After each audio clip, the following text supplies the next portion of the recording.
Welcome to the inaugural edition of B Squared. I'm Pete Ferguson of BHS Productions, and I'm joined by the other B, Mr. Adam Bratten of Bratten Performance. B Squared was birthed out of a unique relationship and lifelong friendship between Adam and myself, who were two college roommates. Adam is CEO of Bratten Performance. He's a professional trainer, entrepreneur, model, and professional photographer. I'm CBO of BHS Productions, an adult and youth development empowerment specialist and entrepreneur. Being an exponential impact, more than an addition to one's life, is our hope within each of these sessions. Each session, Adam and myself, along with a variety of guests, will seek to engage, entertain, empower, and elevate hope and performance. So let's go ahead and get started. Adam? Yeah, so let's get this rolling. But first, I would be remiss if we didn't acknowledge everything going on around us. And we'd like to collectively send our best out to all those people who've been affected by the COVID-19. And our hope is that there's a silver lining in all of this, that the challenges that we're presented with, we would come out of this stronger, better, and we would learn something from that. So we just want you to stay hopeful, spread kindness, and invest in others. Our whole goal of this show is to add value to other people, and we hope we do that today. You know, I'm really excited to introduce our guest today because not only was she, I believe, on the very first Denver Broncos cheerleaders team, you know, she's now gracing us to be on the very first episode of our semi-podcast and adding value to others. So She's an inaugural, Adam. She's an inaugural specialist. That's what we're going to add to your title. Ooh, I like that. Because I was thinking, I'm not a model. I'm not an entrepreneur. I'm not an inspirational speaker. So I was feeling, a little underdone over here. But thank you, guys. Inaugural specialist, we'll add that to the title. I like that. Okay, so not only is Shawna Peters the director of the Denver Broncos cheerleaders, she's an inaugural specialist. So Nice. we're gonna add that on. So it's kind of serendipitous that she did that for the Denver Broncos, and now she's doing that for us. So welcome to our very first episode, and welcome, Shawna. Why don't you just briefly tell us a little bit about yourself? Thanks, guys. So honored. My name is Shawna Peters, and as you said, I am the director of the Denver Broncos cheerleaders.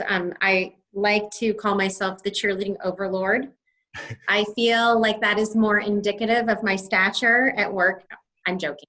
I was on the first team back in 1993, and I actually worked for the Broncos in a few different capacities. I started out as a marketing intern in 1996, and then worked there in different capacities in the cheerleading department and in game entertainment for about 15 years. And then I left and had some children and came back about 6 years ago. I think I'll be going into my 7th season as the cheerleading director. Very nice. That's awesome. Well, I know that I've been able to get to know you a little bit over the years, and we've kind of told you a little bit about what this show is about. And each episode, we basically are taking a statement or a thought and kind of getting some perspective on that to, again, pour into other people's lives and also just to maybe create some dialogue. So today is something that I think is really important, and it revolves around character. And our statement today is character isn't defined by a situation, but instantly character is revealed by one. So in thinking about that, what in your life would you say that this statement means to you? Well, it's interesting because I think, and you all can correct me or we can, character to me and integrity are so tied together.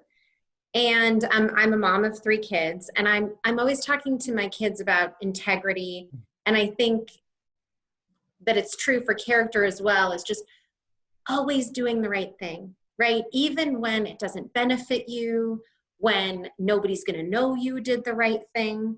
And that to me is sort of the definition of character and integrity.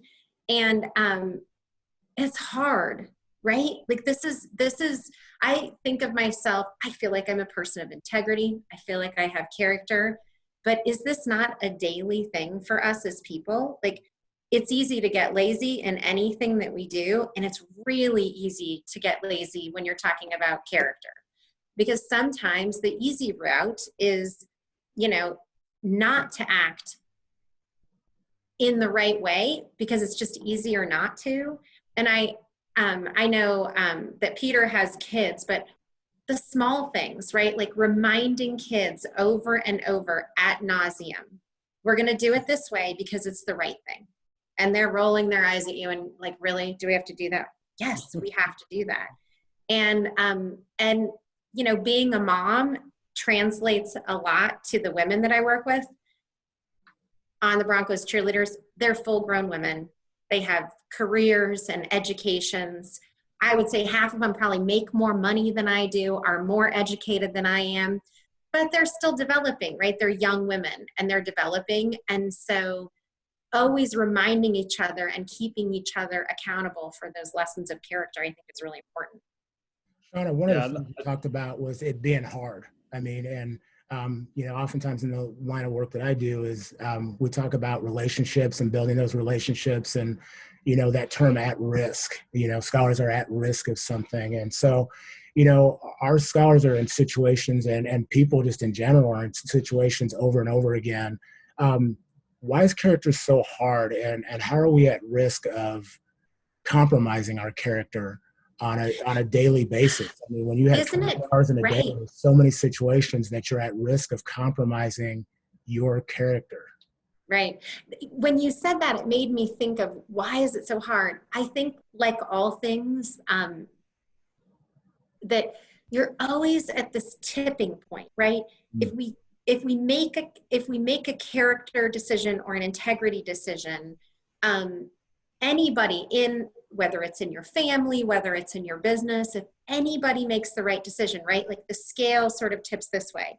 And once it starts tipping, I feel like it's really hard to get it back on track. Right. And, and some people's idea of what is the right thing to do in this moment, right? We don't all agree what the right thing to do is. And I think that sort of being able to balance that everybody is sort of on this teeter-totter and that we're all on the same page and we're all going to do our best. Wow. I think that that's really, really important. And on our team, like our cheerleading team specifically, my mind is blown all the time by the integrity that the women bring to the team.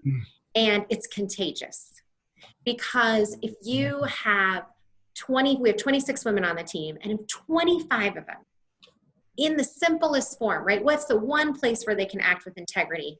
In that rehearsal room, because that's where we see each other the most. Did they come prepared? Are they dancing full out? Are they working hard? If 25 of them are doing that, girl 26, like she gets on board, right? Yeah. But if 3 of them aren't doing it, right? In any scenario, if you have people that haven't bought in that this is our culture and this is important to us, it's tricky. It's hard. That statement, character is contagious. I like that. That's absolutely true. Yeah, and I think what you were saying, Sean, I heard it said one time that character is constantly ready to improve itself, but it can just as easily deteriorate, right? So it is kind of that tipping point of, am I making the right decision? Because obviously there's good character and there's bad character, right? We tend to focus on what's good character. And I think that kind of like what you said, it doesn't just happen, right? You said it's the environment that people are in, right? It's who are we around? What examples are we seeing, right? Those could be good examples and bad examples, right? How were we raised, right? If we have this difficulty, this tragedy, maybe this big disappointment, we have kind of 2 choices of directions to go, right? So it's really about how we respond and adapt is kind of what I'm hearing you say a little bit. Right. Well, it's funny when you talk about responding and adapting and just how we all come to the table, especially in a work environment, right? with different experiences and different sets of values. Like we have women on the team that have, they're just from a very diverse background in all things, religiously, economically, racially.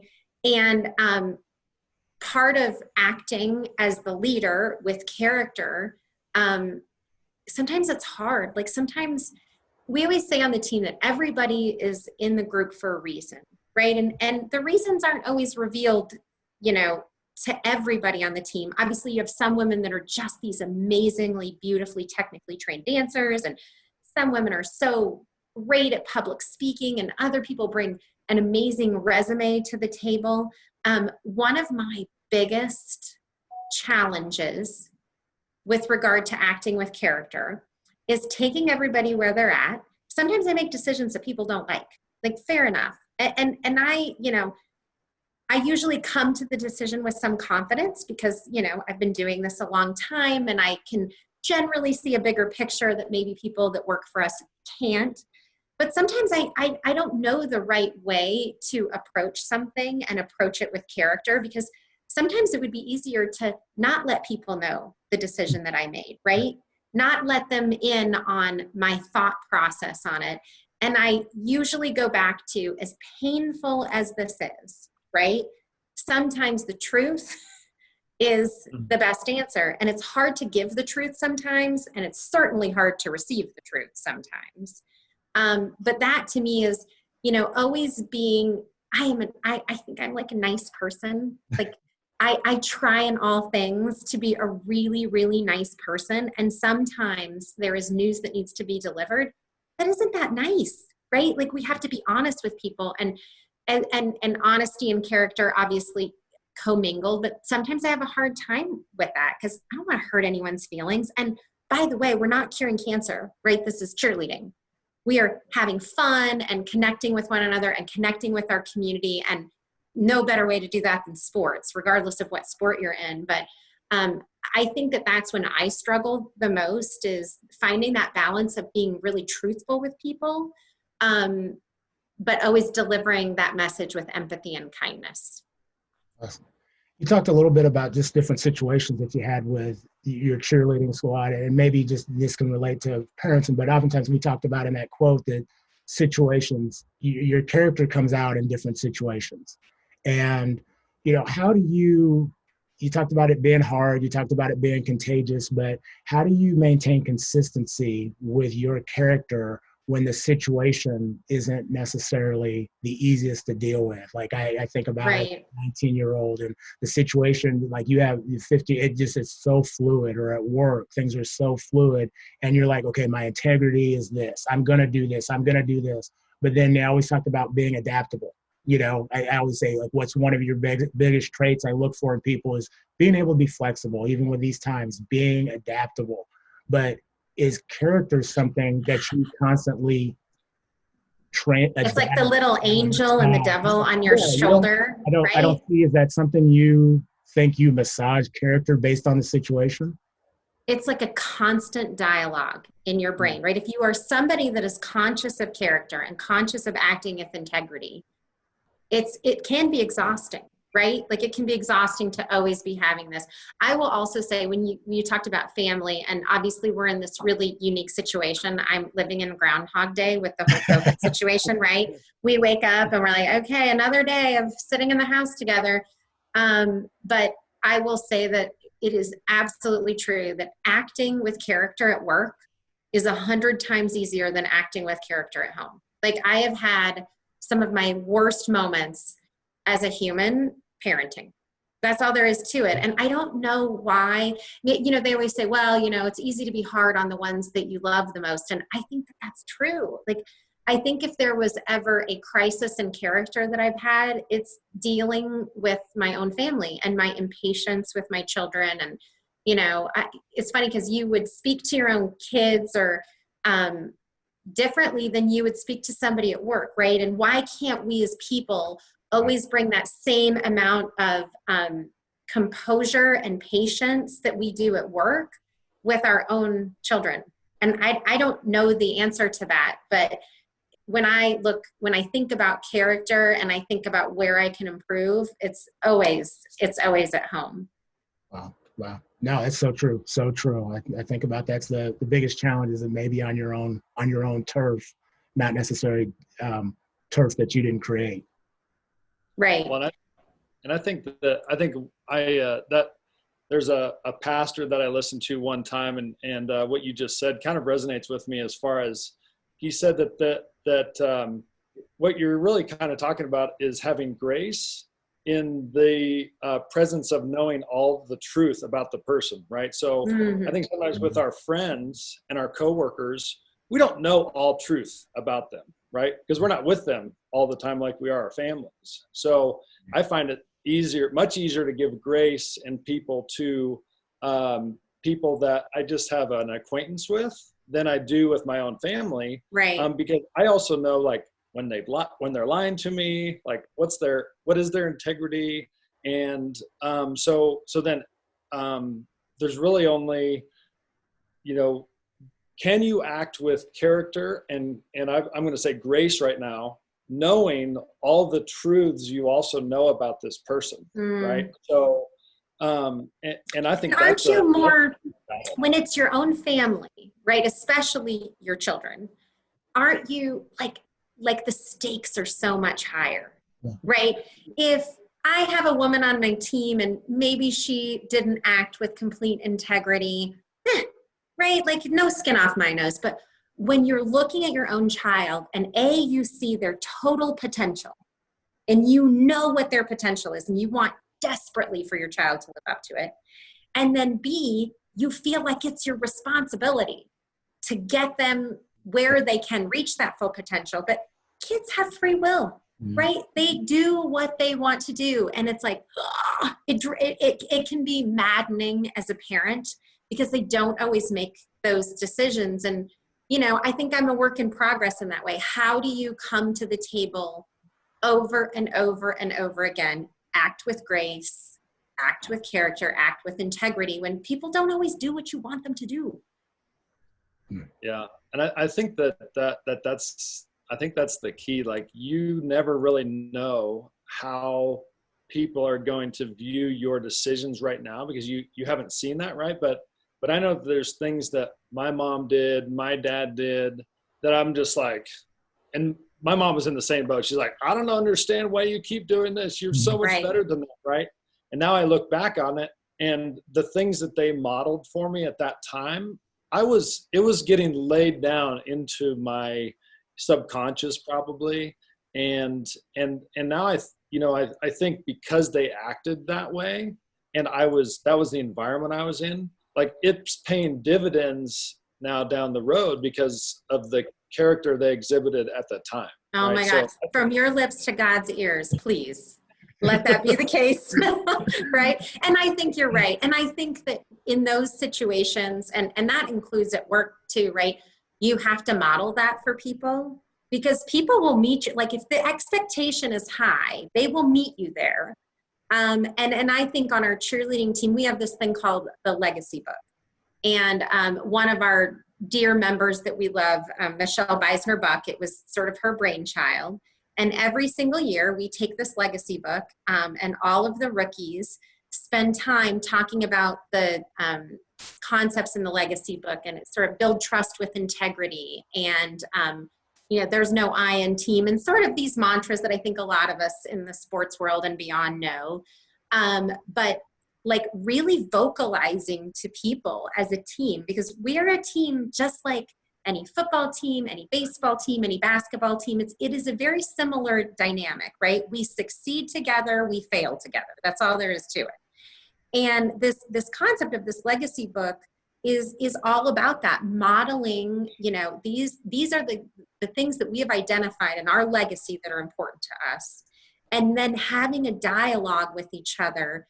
And it's good for the rookies. It sort of indoctrinates them into this philosophy of excellence, right? This is the expectation that we have set for ourselves. But it does another thing too. It sort of takes, it's a reminder to the veterans, whether it's the second year that they're a veteran or the fifth or sixth year that they're a veteran. it's a reminder of how we collectively are choosing to act, right? In what ways do we as a team proceed forward and operate at our best? And I think that that's why I was talking about that seesaw, why it's such a delicate balance, because everybody has to, it's hard. Everybody's got to come to the table over and over and over again and consciously choose to be of good character, right? It's not like, it doesn't just come. It's not magic, right? You have to continually make choices for the betterment of everybody. So you talked a little bit about that. It doesn't just come. And so, like I said, we have families and we have individuals, and you talk about the work that goes into it. And so from an athletic standpoint, you always say if you're even, or you have an employee that comes in, or you have a candidate for the Denver Broncos cheerleading squad and they're even in talent, dance, they interview really well, what's that deciding factor? And so, I've always said with my daughter, like, okay, if you're even with somebody, you shoot the same percentage, you get as many kills, it's going to be your character that's going to lift you over that next person. We preach that to young people over and over again. I mean, for my parents, my dad was in the military for 25 years, obviously with, the services, the armed forces, that's really, really huge. Character is number one, that integrity piece. My mom was a school teacher for 25 years. She just embedded that into me, like Adam, maybe a little bit differently. When they whooped me, they said, I didn't get spanked, I got whooped. They were like, I'm instilling character in you as they whooped me. But I like people to leave with a tangible, like, how can they work on building up their character or instilling that? Like, what's an activity? Is there a self-reflection that you do each and every day? You know what? I don't know why this popped into my head, and this is probably not quite as tangible as you might like, but, and I say this to my kids, and I think it's true, that like, fake it till you make it, right? Like, there are times when you're like, oh, good grief, I have no patience for this. But it's funny, if you keep going at it, doing the right thing, like, it will get paid back to you, right? You will eventually, get the response that you want, right? Whether you're dealing with somebody and keep coming back to them with patience, with empathy, with kindness. And eventually, I had a wonderful moment this past season. We were chosen to do a military tour in Italy. So not a tough gig, right? We visited 8 or 9 military bases all over beautiful Italy, but I could only take 12 women. And there's 26 women on the team, and we were going to be gone for 2 weeks, and 26 out of 26 women volunteered and said, that's something that I want to do. For lots of reasons, because they have a military connection, because, going on a tour with 12 of your best friends is awesome, because it was in Italy, because it's a life experience. And I am blown away when I see character displayed to me. It is just so inspirational. But I had a woman, I picked 12 for various reasons. We picked the 12 best options. There were lots of other options, but we had to pick the 12 that we picked. And the ones that didn't get picked were disappointed, understandably so. And that's a hard moment as a director, because that you weren't able to make people happy that you would have wanted to make happy, but you got to make a decision. So is what it is. And I had a woman walk into my office after the decision was made and say to me, this is really important to others, and I have gone on a military tour before, and I'm fine if you need to give my spot to somebody else.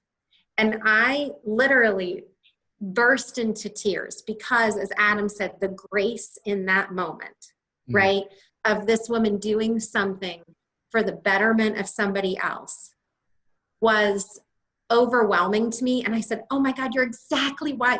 That's why you have to be on this tour. Of course you have to come. We need you. Right. But I think that to sort of take in those moments when you are shown character yourself, when you are shown grace and integrity, to sort of lock those away in your brain, because I think it's inspirational. I think we can find inspiration in others, especially right now with everything that's going on in the world. How many of us have watched some news story it's bad news, bad news, bad news. But what hits you in your heart? It's the good news, right? It's like the nurses that, give people these wonderful send-offs when they're leaving the hospitals, and just the beautiful moments that we're seeing. Like, I'm just sort of storing those away. I feel like those reserves are going to be really important. Fantastic. Thank you. No, that's so true. I'll volunteer to go to Italy too, by the way. I know. Yeah, exactly. I'm real low maintenance. I show up for the plane ride over, and then I'll show You're up. good at pasta eating. And I'm, like I said, you don't need to worry about me. Okay, fair enough. Whatever you need. Yeah, I think the thing that you said there, Shawna, really resonates. I think that the thing that maybe is the underlying idea about character is that it's kind of you're thinking about the bigger picture rather than what's in it for me right now. And Right. I mean, you see this on the football field or a sports field. It's like, how many times does the team, you're so amped up and emotional, and then some guy just out of spite decides he's going to get this guy back, and then it's a 15-yard Terrible penalty. Oh, it's the worst, right? Adam never did that. Adam never did that. Never. I never did that. No way. Screams on me all the time. Mm-hmm. Me too. Some things are worth the flag. I used to have a shirt that said that. Now I've kind of changed. But I think that's kind of a little bit about what I hear you saying. And even this cheerleader who came to you, it's like she's putting somebody else first and putting herself second, which says a lot about probably even just her own sense of self and just confidence in who she is. So it's living with a little bit more of a not a scarcity mentality, but an abundance mentality, right? There's going to be something else for me later. I don't have to keep it all to myself, right? Because I think the more that I hold on to, the less I'm able to be open to receive anything else. Like, if my hands are full, I have to put something down in order to receive it, right? Mm-hmm. So, I think you're right. And I think that goes back to that whole thing, fake it till you make it, right? Like, sometimes it's hard, and maybe you're not doing it with the most open heart because you're frustrated, right? You're coming to somebody with extra patience and extra care, and it's really hard. But it's interesting how if you keep doing that over and over and over, that you do get to a good place, right? That you did the right thing. It always feels better to do the right thing, right? And it's hard to do sometimes, but I think, like you said, it comes back, like that abundance eventually comes back to you. We talked a little bit about working on it yourselves, but you have to give, I think it's important that we recognize too, is you invested in that individual and you created a culture in which that grace happened. And if that investment isn't there and that culture isn't there, you probably don't have her walking into your office and saying, I've done this before. It's that servant leadership. Can somebody else have the opportunity? And that speaks to that. Character is contagious, what you talked about a little bit. God, I hope so. Because I will say, we joked before, it is cheerleading, right? Like, we are not curing cancer. And we're all aware of that. It has so much deep resonance, like as somebody that's somebody's boss, that my real job is to mentor these young women, right? That is ultimately, like, if you ask me what do you do? Well, I'm kind of a professional mentor, right? And it's so, we need mentors. Like, we need mentors in our lives. And certainly the women on my team will tell you that I am an imperfect person and don't always make the right call. But what I do hope they take away is that I absolutely believe in them. I believe in their greatness and their ability to do things that they haven't even imagined for themselves yet. And that we collectively are stronger together, and to sort of connect that sisterhood in that way, I think is a very powerful thing for women, any woman in any sort of capacity. Finding these connections with other strong, powerful females is priceless. And that is the best reason to be a Denver Broncos cheerleader. Without question.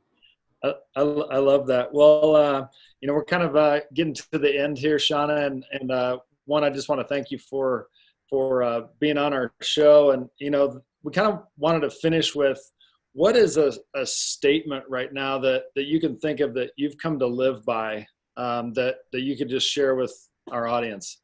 Oh gosh, that's a lot of pressure, Adam. I should have wrote something down. You said you do better just on the. I know. Okay, well, I lied. I'm not as good off the cuff as I thought I was. You know, that I guess if I'm being off the cuff, that I guess really after talking, and I don't know that I would have been able to sum this up before the conversation, so thank you all, but just that that acting with character is a process, right? We are all continuing to learn the process of acting with character. We're all a work in progress, except for you guys. Yeah, well, Adam's the model, so I'll go ahead and say that's the question. No, before Adam closes, I just definitely want to thank you, Shawna. It's been a pleasure to meet you. And one of my favorite quotes is Maya Angelou oftentimes says, "I often forget what people have said. I often forget what people have done, but I always remember how people have made you feel." And I can see just people overturn that, use that word aura, but how you've made us feel on kind of our inaugural issue as an inaugural specialist. Woohoo! I'm putting that on my business card now. We will go ahead and send that to you. But perfect. We are really appreciative of that. We can tell, and just from reading about you and listening to other podcasts on the impact that you have on the cheerleaders that you have had throughout the years. Definitely can see that, and I don't think you need to sell yourself short. I know you're definitely doing that with your family, with your thanks, Peter. husband as well. Appreciate that. Thank you for the time. Thank you, guys.